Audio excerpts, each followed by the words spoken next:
Hello, welcome to today's collective general reading. As always, remember to use your own discernment, join with intention, and allow the message to be received with an open heart. A quantum reminder, we are speaking through symbol and story here, so please do not rely on tarot readings for factual evidence. You are always encouraged to do your own research, especially when engaging with strangers on the internet. Now, this reading, I think I am going to write something on Substack because there's been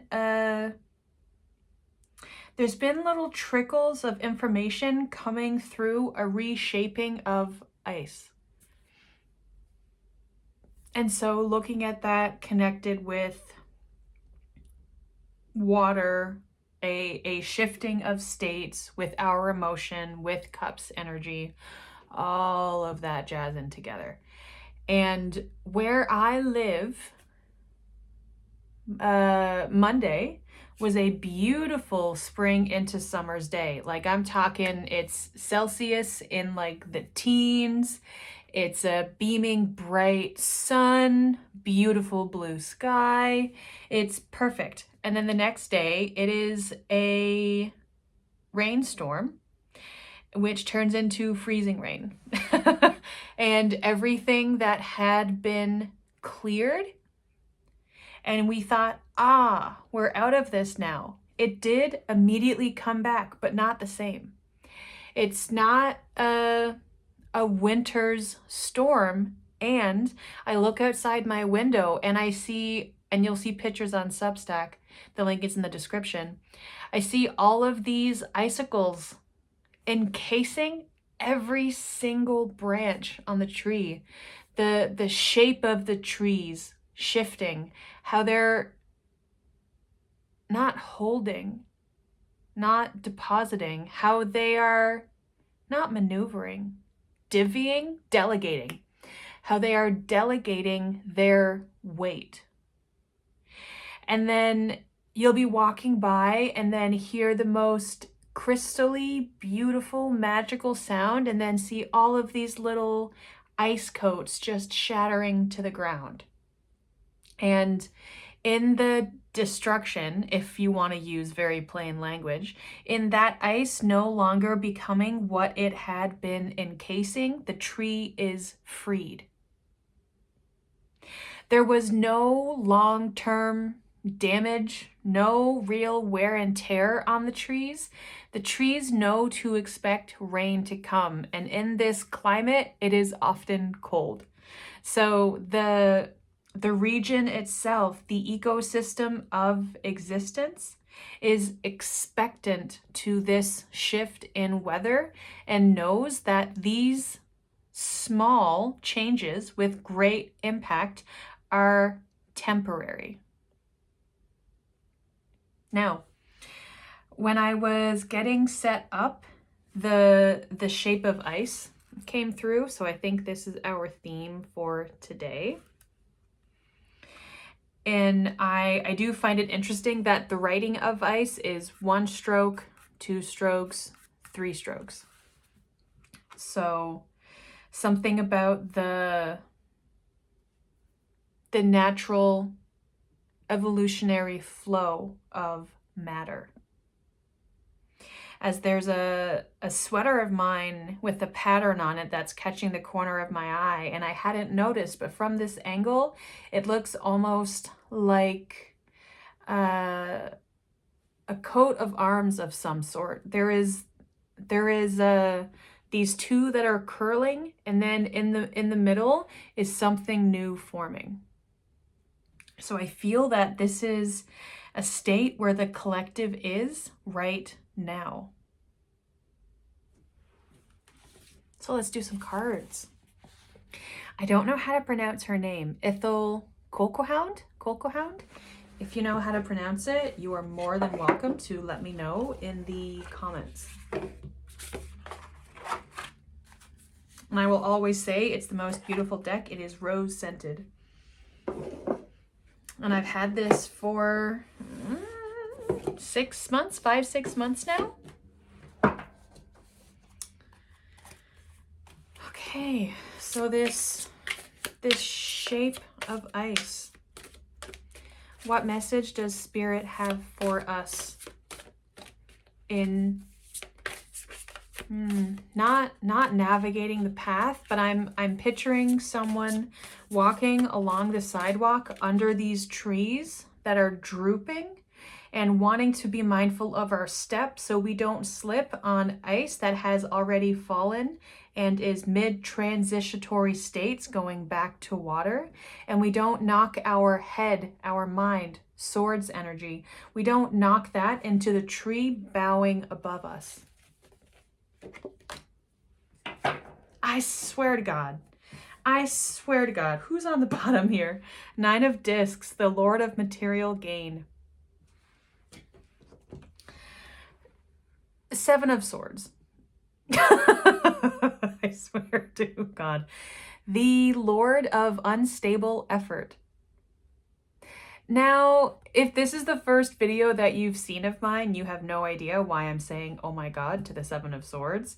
7 of Swords is like, I think, the unofficial mascot to the Tori Hydra franchise. I don't know.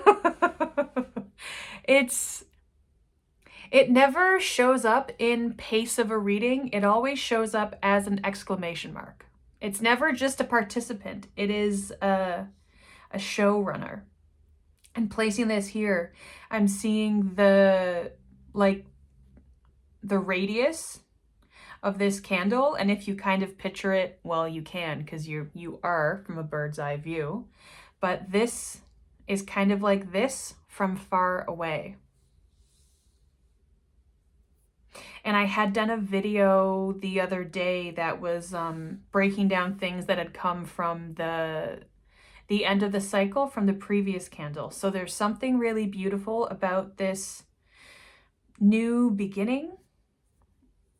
Like, you could say it's a new chapter in the way that it is a semicolon.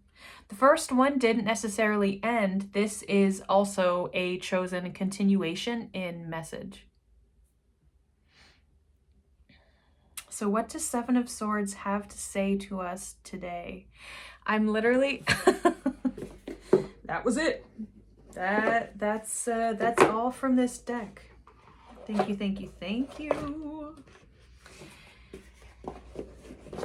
And I'm curious, for people who have been watching my videos in the past few months and like resonating with the message, what is 7 of Swords for you?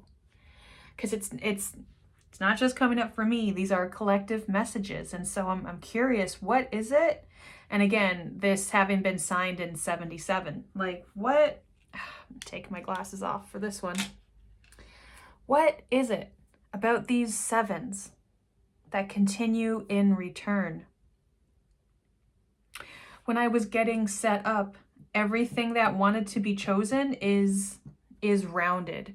And then depending on the vibration surrounding it, it could move, it could shimmy. The only one that's not, I suppose, technically rounded would be this ancient Lemuria. But something in me was like, as my throat hitches every time. But something in me was like, this is part of the crew. Okay. Shift.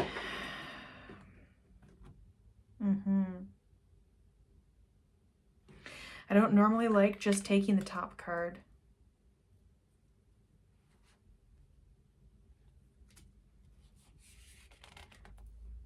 Two. They were stuck together. Discernment came out last week, I think week before. So interesting. This is continuing. Interesting to have her crown in the shadow. It's very interesting. And then we have preservation. Woof. I wonder if this would go on this. Oh my goodness. Well, doesn't that just feel cool? On the cut, we had listen and unity. So what I'm seeing is this, the new bottom. This is what is this, okay. This is the 7 of Swords. And so that's why I placed it on that Unakite sphere, because it's so unstable. And I look here and I see, it kind of reminds me of Empress in, I forget which deck it is because I don't have it. Is it? I don't even know. But there's one deck that has Empress and she's pregnant with the world. And so that's kind of the similarity that I'm getting. But I'm also getting, oh, what is her name? Her hair turned to snakes. I can't think of it. But not for me, but I know that that is a deity, a framing, a Medusa. Medusa. I know that Medusa came around a few years ago for a lot of people. So if you were resonating with messages from Medusa over the past, I'll say 3 to 5 years, this may be part of the return that you are experiencing.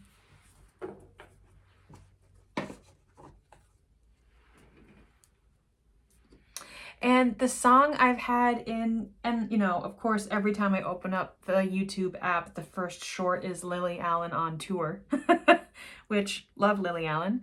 But the song that's in my head is My Name is Dallas Major. And the part where she goes like, I hate it here. I hate it. I hate it.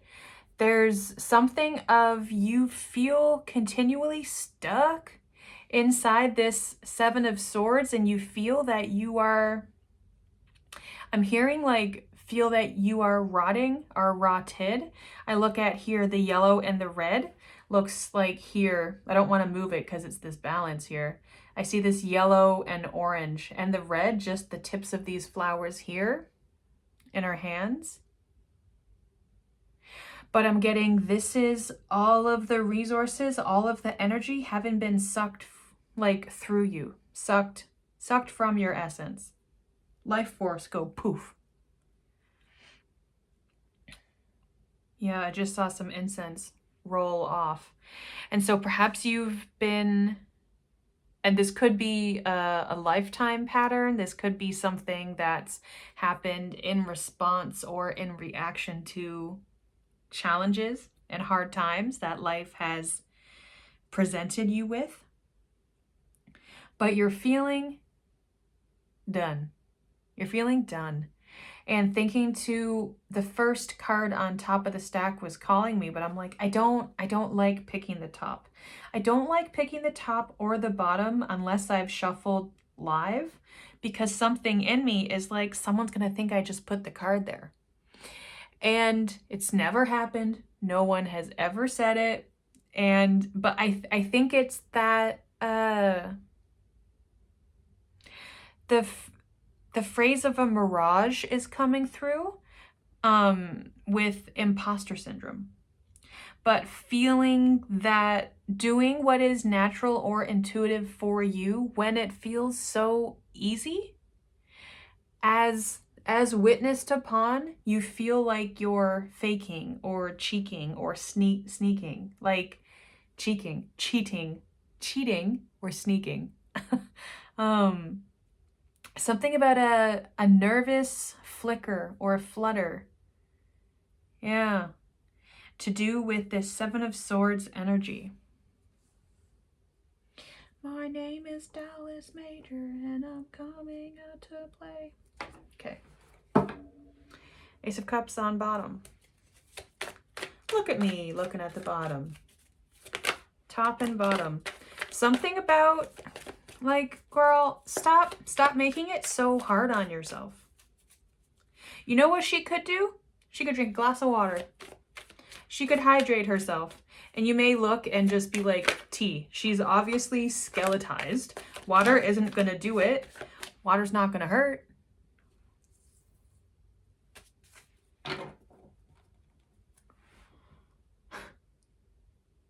Ten of Swords.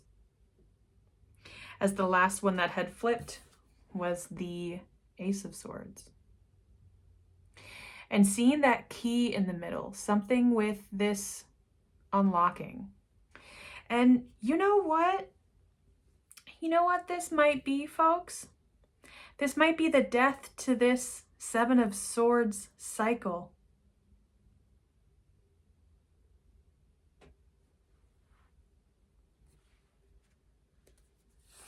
What? Yeah. I was gonna turn it up. Sometimes leaving the cards upside, like with them all facing up, is too much energy on the table. And so I can't have them all facing because it's like all of the messages are present at the same time. And I wanted to turn it over, but I said, I need to take this. I need to take this 10 of Swords. I can't just pretend it's not there. And I was like, you know what? And it's a collective reading, you know, but like we're speaking in story and stuff. I was like, you know what? I'm going to be brave. I'm going to take this 10 and whatever's underneath this, it's what I need. It's what I need now. It's what has to come next. A new beginning. And I'm not sure if it was the previous 2 readings or before that, but a lot of aces kept coming. Oh my goodness. Every ace had come out except the Ace of Swords. Isn't that interesting? Now with this 10 of Swords slightly layering onto the discernment, being squeezed in gently without misrepresenting the space and boundaries of the Ace and 7 Swords. There's something of this cycle. You are choosing, and you can choose to view it in a way of, this will make me smarter. This will make my decisions clearer. This will make my responses tighter. You're finding a way to look at the situation that you are in and be like, you know what? I could drink a little water. Why? Because there's this child. And all of this Medusa energy has been going into sustaining this.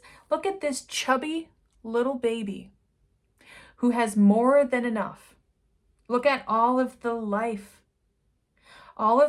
source inside this little cherub angel. And with this being preservation, I am getting, you could see it as I'm not a mom, so I don't want to like use this phrase at a turn, but what's coming through is the mom wound, this giving everything to your child so that they survive. And that's not me saying anything right or wrong about it, but I am talking about self-sacrifice for the benefit of who you have chosen to protect. Now, as we're moving forward, what if the person you are choosing to protect is yourself? What if you are reshaping the ice, the emotions? And of course, if you're a caregiver and a guardian and you're looking out for loved ones and community members and you've signed on for responsibilities, I'm not saying screw that. Of course, upkeep the responsibilities that you have agreed to carry. I'm curious who that is. Oh my goodness. Oh my goodness. Oh my goodness. So we have King of Cups, Death, King of Swords, Ace of Wands, boom, boom, like poo, poo. There's so much energy going on. There's always energy going on. But anyway, King of Cups, King of Swords, with Death in the middle. So I'm getting this message, this lesson that is showing up for you through these icicled branches. Oh my goodness, branches, wands. Yes, yes. So what is showing up for you is allowing you to have a rebirth to how you are framing your own delegation of energy. Oh my goodness. Lovely. We have the Six of Swords with Shift. And like, shut up. I just realized we now have the same. There were readings coming out last week, I think, week before. There was a very clear movement from the 6-2-7 of swords. And us being in 6 energy now and getting to rewrite our story with the 7 of swords. This new beginning and these 2 aces. And then, oh, isn't that interesting? This is actually the one that was on bottom. I wanted to show you a 3rd ace in the reading. And what comes but a tower. Because that do be the way it be. You know what I mean? Sometimes it's a tower. Which is a natural part of existence. And Earth School just came to mind. So there's something of... Okay. And I had the idea earlier that this was a starseed message. And so I think I will continue that on in another video right after this, because I know that that language doesn't resonate with everyone, and that's totally fair. I'm looking at how steady, as it does have a little wiggle, but how sturdy this one card is. What deck wants to come out? Okay. I think this is... It's an alchemy deck. I forget the name of it. I found out some weird stuff about the person that made it after I bought it, so I said, okay, I'm not really going to give a shout out, but I really enjoy the deck and the money is spent, so.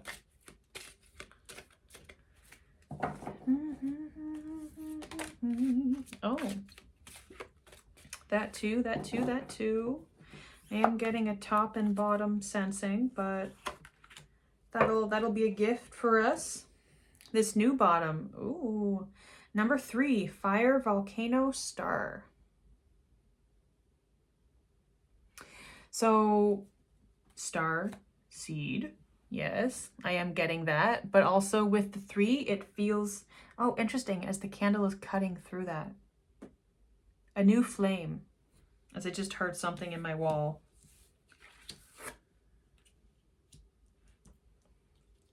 Who flew? Who flew? Wow. Number 83, Wisdom. Love the key imagery there. Unlocking the, would you call that a pine cone? 49, Sky, Lightning, Moon. Ooh.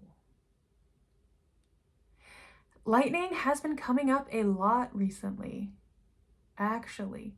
And in the camera, something in this is appearing as a mermaid's tail, you know, down here, and this being the lower body, but I'm getting it as merman. I'm not getting woman.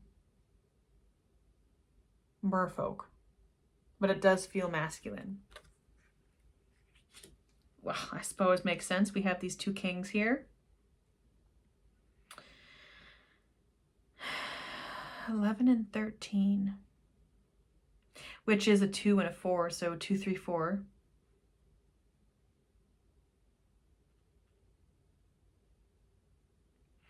With this, I'm going to say pine cone. What I'm getting is the gold, the golden knowledge is just beyond the horizon. It's just beyond the horizon of the setting sun. Meaning you are going to have to wait for the next cycle to return to watch the light overcome your mountains, for the light to find you again. It's like you're running to catch an elevator, and you try and like stick your hand in the door as it was just 24:44. You go to stick your hand in the door to be like, oh, like the sensor will catch me and then I'll be able to step in, but the door just keeps closing anyway. And so you need to make the decision, am I going to pull my hand out, or is my hand going to get stuck in the middle of this door and then I start moving with the elevator? And then your hand gets chopped off.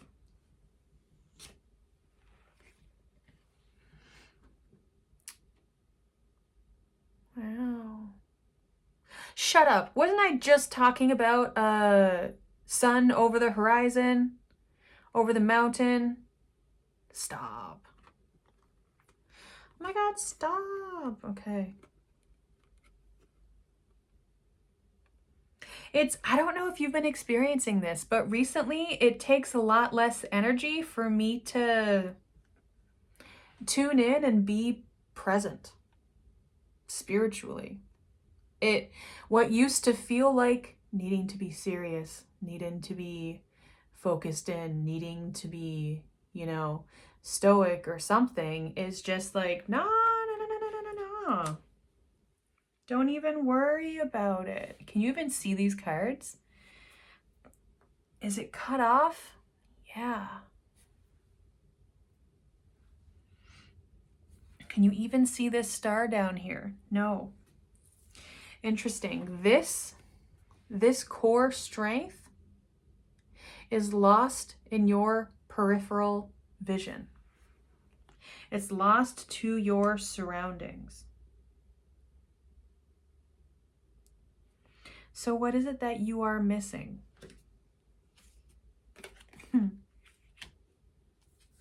Wow. Oh, 3 of Cups. Bless. So what is it that you are missing? You're not seeing how fast this next spiritual learning chapter is going to begin, start, and it's not just being in a transition space, a transitory state. It's a transformation in your beliefs, your cadence, your weight, the weight you give your experiences, the weight you give your roles on earth, the weight you give yourself. Yeah, something about weight, and then it's connecting with something about gravity, because you weigh less on the moon because the gravity is different. And so your weight is not only defined by the matter your body is composed of and existing of incidence with. It is based on your environment. It is based on your surroundings. And this isn't how I would normally see it, but this is what's coming through. And so I'm not going to stop the message. This being source in how the universe is expanding, etc., all of this energy and density and lax that is the universe, that is of the universe, that is movement shifting, that is changing the frequency in development of your weight. Physically, spiritually, metaphysically. If you're not already, I highly recommend you look up, what is it called? The Great Year. If you Google Earth rotation, 25,000 years, the Great Year, astrology. If you look up those things, I think you will find something of interest to you. Okay, I'm gonna leave this place here. If you found this interesting, if things resonated with you, you are always more than welcome to share in the comments below. You can like this video, subscribe to this channel to hear from me more often. And in the description, I already mentioned it briefly, but you can go to my Substack and access the 444 Collective, which is a closed virtual ecosystem that we can be using for gathering space and convening more more often and more privately. Stay tuned.